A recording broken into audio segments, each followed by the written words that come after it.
Namaste, guys. How's it going? So I have been doing chakra meditation for a while now, and I even did chakra meditation. Some of my friends in other countries. My name is Neha and I am from Dubai. I honestly, I do a lot of chakra meditation whenever someone needs it. I feel like I've felt a lot of benefits from doing chakra meditation because chakras are basically energy centers in your psychic body. And whenever you activate these chakras, there are 7 chakras. So whenever you activate these chakras in your body, they help you live a happier life. You are more successful. Your immune system is healthier. And let's say if you go to a public place and you feel low all of a sudden, it means you have been tuned in to the others' energies. And it is possible, yes, it is possible to tune into others' energies and get your energy sucked out of you, or kind of out of you. And mostly it happens to empaths, but we as humans, it's known that we as humans are naturally empathic, and some of us lose touch with that empathic side of us, and some of us don't. So the ones who are still in touch with that empathic side of us, or still very much there, they mostly get affected by going out in public and feel the energy drained. And if you don't feel energy drained just by going in public, some of you might be experiencing your energy drained by talking to someone who is extremely feeling low, like someone who's upset, someone who's feeling depressed, and you go talk to a friend of yours who's experiencing depressive symptoms, and you try to talk to them to make them feel better. When you get home or get to your place, you might feel that by the time you're home and you're away from the friend, you're feeling your energy drained, and you don't know why. Sometimes you might know, a part of you might know. Anyways, the point is, when you do chakra meditation, it'll help you re-energize yourself from those instances as well. And sometimes when you do chakra meditation, then go to talk to your friends, you'll have enough energy stored inside of you to not feel that drained. There are many other benefits of doing chakra meditation than this, and it'll take probably an hour, 2 hours, or even more to tell you about it. So with that, I would like to tell you about what to do to begin chakra meditation. Before you start meditating with these chakras, like you can see, I have a chakra mat behind here. These are the colors of chakras. There's red, orange, yellow, green right behind me, which is for the heart. Blue, which is for the epiglottis area, the throat chakra. And indigo is for the eyebrow center, the third eye. And the last one is the crown chakra. I don't know if you can see it properly, but it's violet. And that one is for the crown chakra, the center of your head. And these are all 7 chakras. Obviously, I didn't tell you about all of them. So this one's the beginning one, which is the root chakra, which is at the base of your spine where you're seated. And it helps you, basically it's called root chakra because it begins your kundalini. So it begins your kundalini, it helps you, basically ignites the energy into your body. It's igniting. It's the role of this one is the red one, is to ignite the energy and to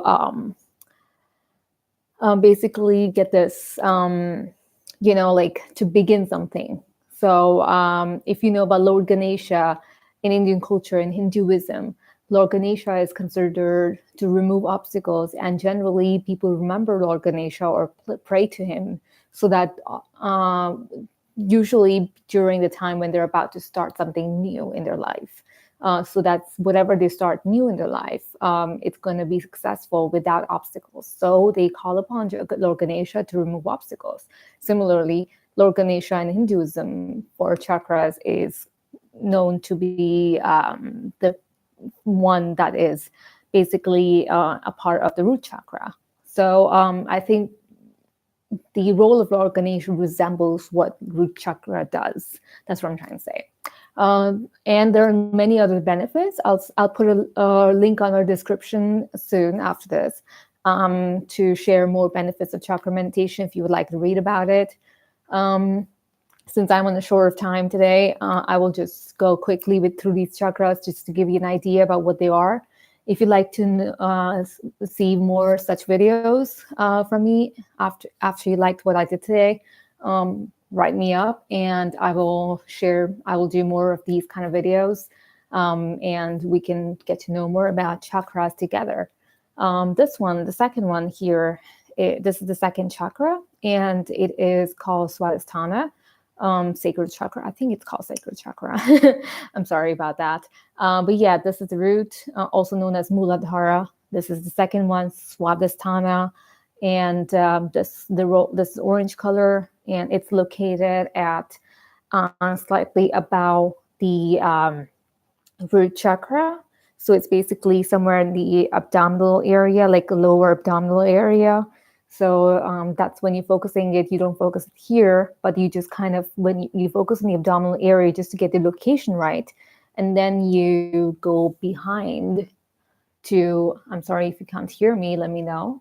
You can go behind area to the spine where the location could, and focus it there. So just kind of like touch here if you can, touch that area, just a little bit below the abdomen, and then just kind of try to, if it helps, close your eyes and find the location in the back. And that's where you would focus when you're meditating. That's where you'll focus for this Swadhisthana chakra. It's orange in color, and each of them, you know, I'll go back into it later, but each of them have a mantra. And when you're chanting with me, if you can feel free to chant along when I'm doing the meditation, or if you want, you can feel free to just listen and take it all in, and then come back to this video again another time to chant along if you feel comfortable. The best benefits would be if you chant along, but if it's the first time and you're not comfortable, you're not sure, then just like sit and focus on the areas and the colors, and then you'll be able to get the benefits, but more benefits when you chant along. If you really can't hear me, then I will make sure that, I mean, for now, I'm just gonna pull this closer to me so that you can hear me better. I'm gonna see if I can increase my volume in a bit. And if you really, let me see if you can hear me now. Can you hear me now? No, okay. Let me see if it's better now. Anyways, if you can't hear me, I hope you can just put in some speakers. I'm trying my best. This is my first video, live video to share about chakras. So if you can't hear me, then just try to see if you can increase the volume.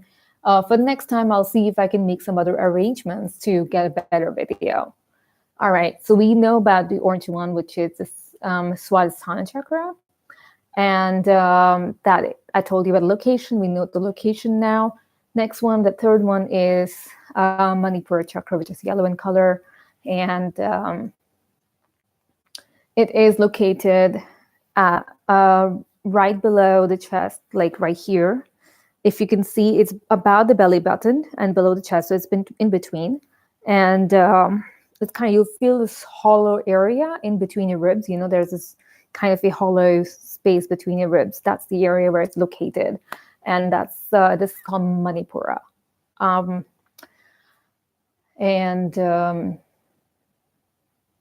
Manipura, yeah. Sorry, I'm trying to think of another name that they call in Hinduism.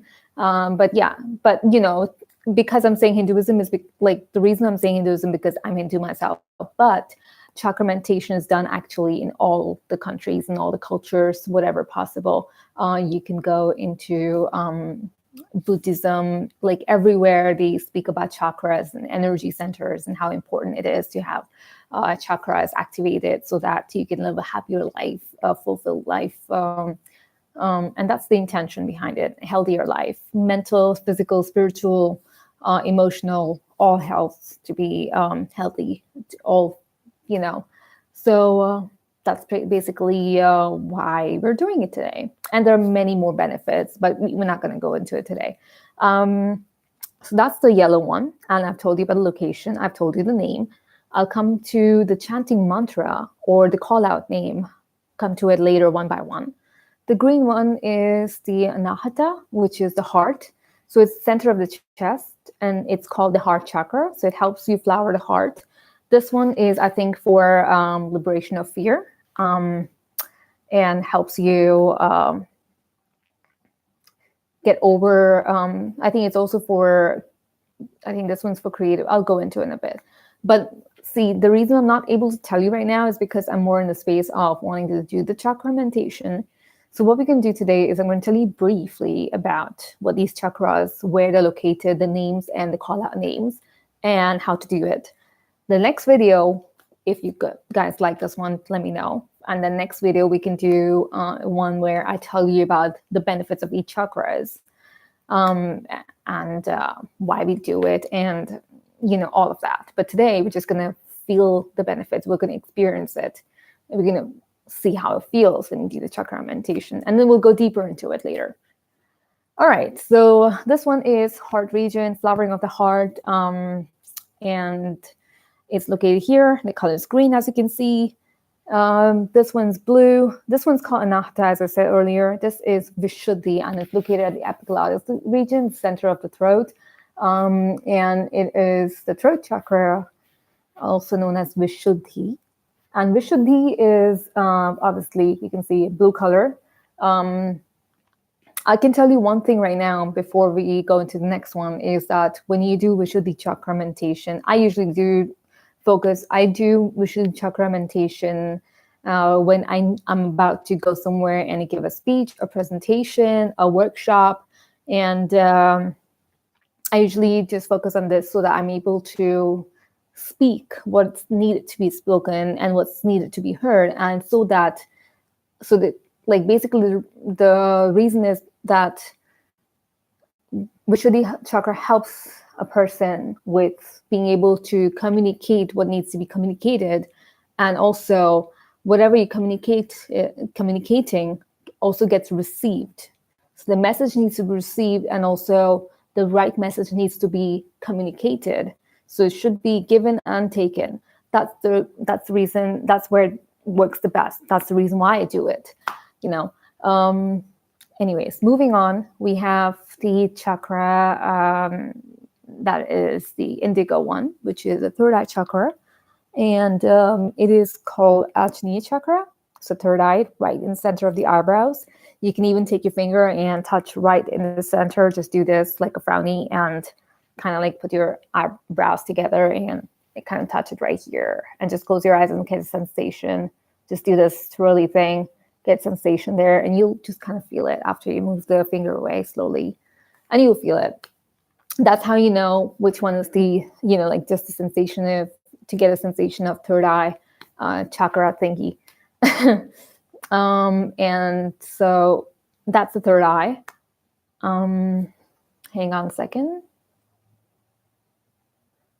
Yeah. So if you feel like even this is not helping, what you could do is take either a turmeric powder, but I think turmeric powder will leave a worse mark. So I would say either take, the best thing you could take is taking a red powder. In Hinduism, it's called kumkum, which is KUM powder. So it's the red powder that usually you see Indians wearing when they go into the Hindu temple. So you'll see them wearing it right here at the top, the third eye region. So if you have that at home, then just get a little bit of that, put a drop of water in it, mix it up, making it into a paste, and then just closing your eyes, putting your eyebrows together, and just kind of like putting it there where you feel it. And, when you're meditating, that sensation will still be there because you'll feel like little something there, it'll help you focus better on that region when it comes to it. Because some people find it difficult to focus, especially when you're doing it first time. So I think when you focus, it'll help you focus. So that's one. It's good for flowering of intelligence. That's what this one's. Oh, sorry, this one's for flowering of the intelligence. And yeah, so that's Ajna chakra. Next one, and also you call it third eye. Next one is the crown chakra. I'm just going to move my laptop this way. Yeah. So I don't know if you can see the color correctly, but I don't know how. Yeah, let me see if I can. Yeah. So that's the Swadhisthana chakra, which is also known as crown chakra. Now, this one is at the located this crown region of our head. It is made of 1,000 lotus petals on all over our head, and the center of the 1,000 lotus petals is a golden, like an orby light. In Hinduism, they would call it as a ling, which is basically something that is associated with, Lord Shiva, like the one who's responsible for the destroyers. There's three devas, Brahma, Vishnu, and Shiva. So creator, preserver, destroyer. So the Lord Shiva plays a role of destroyer, but also there's many other things he does, many other responsibilities he has as a god that he is known for, that he has powers for or known for. And so anyways, that linga is associated, or that golden orby thing is associated at the crown of the head, tip and top of the crown of the head, in between the lotus petals, is associated with the linga in Hinduism. But some other cultures might call it just the orb or golden something, shrine. I'm not sure what exactly they call it. So anyways, that is very powerful. And that is also one thing that's responsible for flowering up your raising consciousness level once you get there, and also engulfing your body into protection golden energy or ball or shield, you could call it, and you're sitting at the center of it. So once you get there, after going over calling out everyone's name, every chakra's name, once you get there, you will, there will be another, so I'll come to it. There'll be like this fountain of energy coming around, golden energy, which I'll come to, which will be engulfing your whole body. Excuse me for a minute.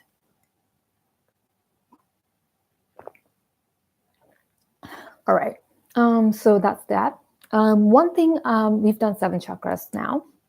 The location, the color, which is red, orange, yellow, green, blue, indigo, and violet. Now we know the colors, we know the location, we know what the name chakra is called in Hinduism, the Sanskrit term, because I'll be calling the Sanskrit term out when I'm asking you guys to focus on that chakra. Now, one thing I would like to say is, when you're sitting down to do this chakra meditation, I would suggest not to eat anything.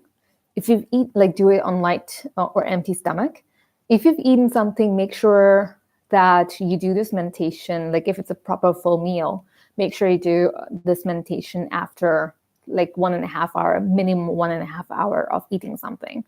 If you've eaten a snack which is super light and you're like, oh, it's okay, it doesn't matter, then you can wait for 30 minutes before you go into this meditation.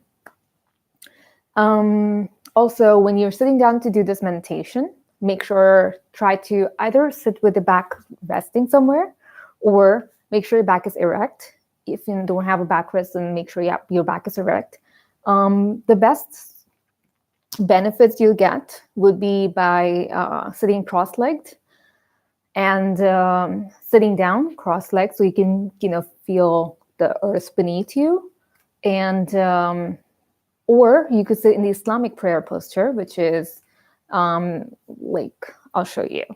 Hang on a second. Okay, so you sit like that on top, so your butt rests on your ankles. So that's the Islamic prayer posture.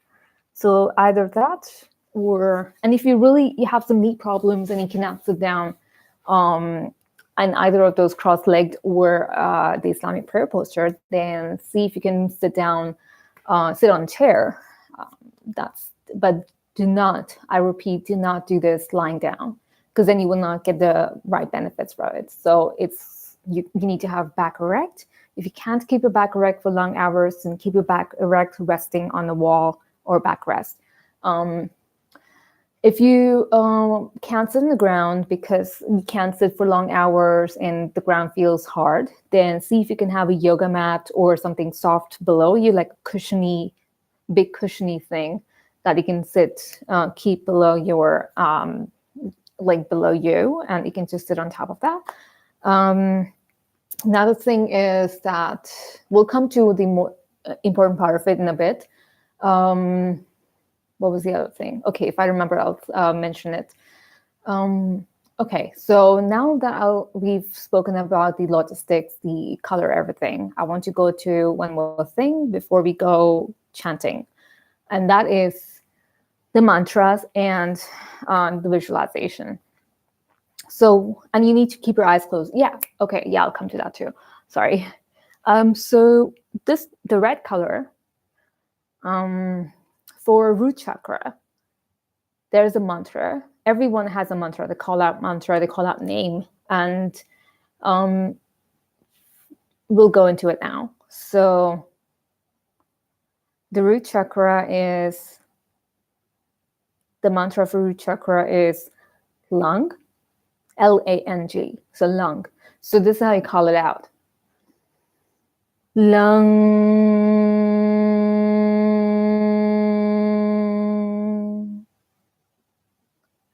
And so either you can chant along with me or just listen to me chant. Don't worry about keeping up with my chanting. It's okay if you miss me chanting first time. It's okay. Or if you don't start exact time with me, it's okay if you chant a second later, 2 seconds later, that's fine. Don't worry about that. The next one is Swadhisthana, and the mantra for Swadhisthana is Vang, V-A-N-G, Vang.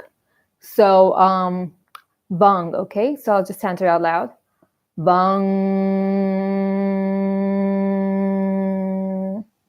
The next one for Manipura, the yellow one, is Rang.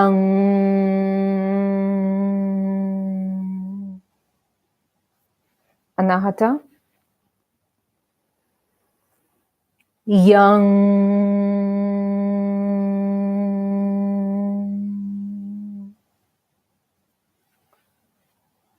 Vishuddhi, Hang.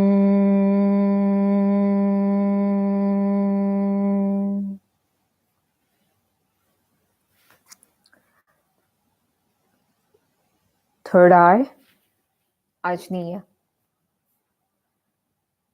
This one is Aum, and you need to chant it on the ratio of 3:2:1, and it goes like this.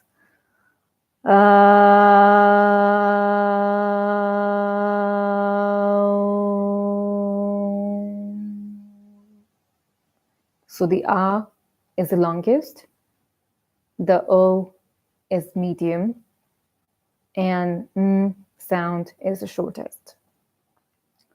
Lastly, the crown chakra is Ogum Satyam Om.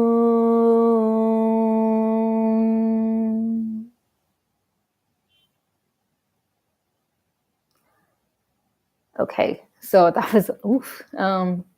Anyway, so the reason why chanting is so important is because it takes you into it. It helps. It's like calling out. You know how you would call out a kid? So you wouldn't be like, hey kid, you know, or hey boy, or hey girl. I mean, they might, if they're the only girl or boy in the room, they might be able to respond to you or look at you.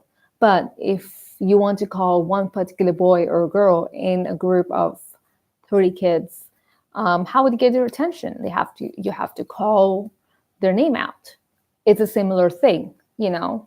You can't get the attention of a specific chakra without calling out a specific name that's assigned to it. You need to wake them up. They're now sleeping in your body. You need to wake them up. So just calling out Manipura or Swadhisthana or Muladhara or Anatha, you can't just wake them up just by that. You need, even if they're slightly waking up, starting to wake up, you need to energize them. And how will you energize them? You need to feed them food. How would you energize a kid? You need to feed it something. You need to give it food. Similarly, you need to energize the chakra by calling out their name that energizes them. And then after energizing them, do you want it to energize positively or negatively? So to positively energize it with divine energies, energize those chakras so that the body will be energized with divine energies, we would be calling at the end of 3, 7, or 11 repetitions. I would do 3 today, but if in your own time, if you learn it and are confident enough to do this by yourself later, you can do a repetition of 7 times of name call out like this. Lung. And every time you call out a name, you have to breathe in. So inhale. And as you're exhaling, with the exhale, you need to call out the name, or the mantra as I call it. Lung.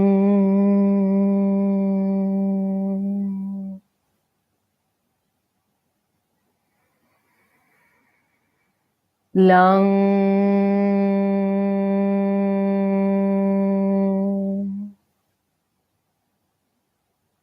And then after the 3 times call out, I would chant the mantra.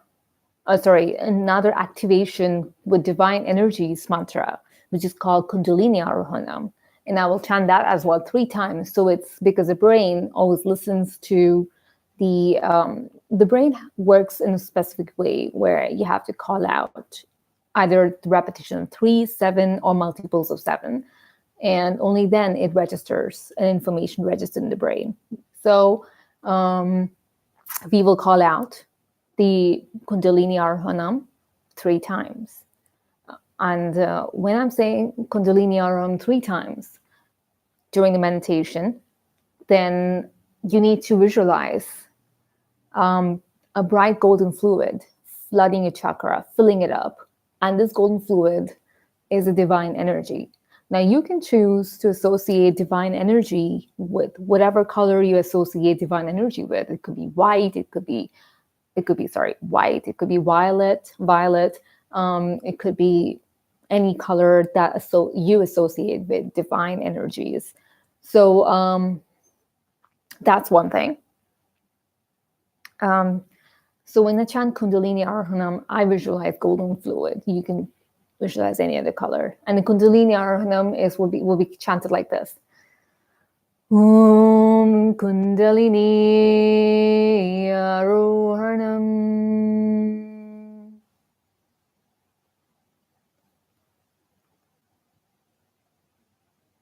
That's when you need to visualize with your eyes closed. When I say Kundalini, when you hear Kundalini, breathe in, visualize golden fluid filling it up.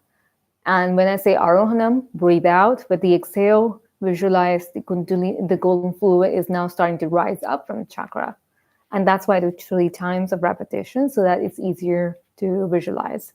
So that visualization is how the visualization works. So first, when I chant the mantra, when I say, so let's say if I'm saying Om Muladhara, then visualize the color and the location where the chakra is located. So Muladhara, which is the base of the spine, is located, the root chakra is located at the base of the spine. So it's a color red. Now, when I call out Muladhara, you need to see the location. Where is it located? So visualize, okay, it's the base. So then feel the location. Start to feel, okay, it's located at the base of the spine. All right, let's focus our attention there, at the base of our spine. All right, it's red color. And usually I don't think about the symbol or anything. I just think of a small circle, like a chakra, like a circle, and it's red in color. And as soon as I say Muladhara, it's red color. I'm focusing on there. Okay, so now I'm focused. Then I chant lung 3 times. So every time I'm chanting lung, it starts to rotate. The chakra starts to rotate itself, circularly. And it's red in color. So you see red rotation, like spiraling of red, going round, round, round, it's red, And you notice that every time lung is being chanted. So you visualize that in that region. As soon as Kundalini Arohanam is being chanted, visualize now that red color is being filled with golden fluid, and it's divine. And it's filling it up, and then it's starting to, once the third time is being done, it's rising to the next chakra, almost there. Because then we'll fill it up when the next chant, at the end of next chakra, when we chant Kundalini Arohanam again. Similarly, we go on to each chakra and we do the mantra, the name. So like like that's Swadhisthana. And then this mantra, the name call out is Vang. So we do that. And then we do Kundalini Aram. So again, it fills it up. So similarly, go up each chakra. We keep going up each chakra. Each chakra. And we do it. When we get to Swadhisthana, which is, Sahasrara, which is the last one, that's when we see during Kundalini Aram, the whole fluid from all the chakras is reaching here, and then it's kind of bursting into a fountain and then engulfing our whole body in a circular protection shield, which is inside the protection shield. We're sitting inside it. So it's like a big orb of golden fluid, and you sit inside it. We're feeling protected. We're feeling warmth. We're feeling love of divine energy, divine golden fluid. And we're radiating with happiness. That's how we feel. And every cell of our body is filled with this divine energy. That's how it, the visualization is very powerful. It really helps us powerfully. It's helped me a lot powerfully. So just to give it a try, see how it works for you. So that is it. I don't know if I've done, I did everything. Now, lastly, the mudra. So what's important is the mudra, which is how you keep your hands when you're meditating. So when I say mudra 1, then you have to keep the tip of the index finger touching the tip of the thumb. That's mudra 1. When I say mudra 2, index finger touching the center of the thumb, tip of the index finger touching the center of the thumb. And you place it in between your knee and the thigh region and face up, all right? All the mudras are face up and in between knee and thigh. You don't move it. You just move the tips. You don't move the hands. It stays there, all right? When I say mudra 3, you need to, again, move the tip of the index finger to the bottom of the base of the thumb. That's how it works, okay? So we've covered what we needed to cover to go into the meditation. I'm going to do another video recording to do the meditation. Hopefully it should be 15 to 20 minutes. At the end of the meditation, see if you can go into lying down, which is called as Shavasana, which is the pose of a dead. So it's called pose of a dead, which is Shavasana translated, because you need to, it's a yogic pose, but it helps a lot. It helps with the energy and balancing and everything a lot. So when you go into this pose, whatever energies are being worked on, it'll help you just take it all in. It'll help you stay with it. Whatever experience you're feeling, it'll help you to not get out of it immediately. You'll still continue to feel it and it'll deepen for you. If you get up immediately from the seated position after the meditation and go out, the energy, whatever you work so hard on for 15, 20 minutes, won't be staying with you that long. But for this energies, for this feeling, whatever sensation you're experiencing, for it to deepen and stay with you longer, the positive benefits and everything for it to stay with you longer, and the chakra activation and everything.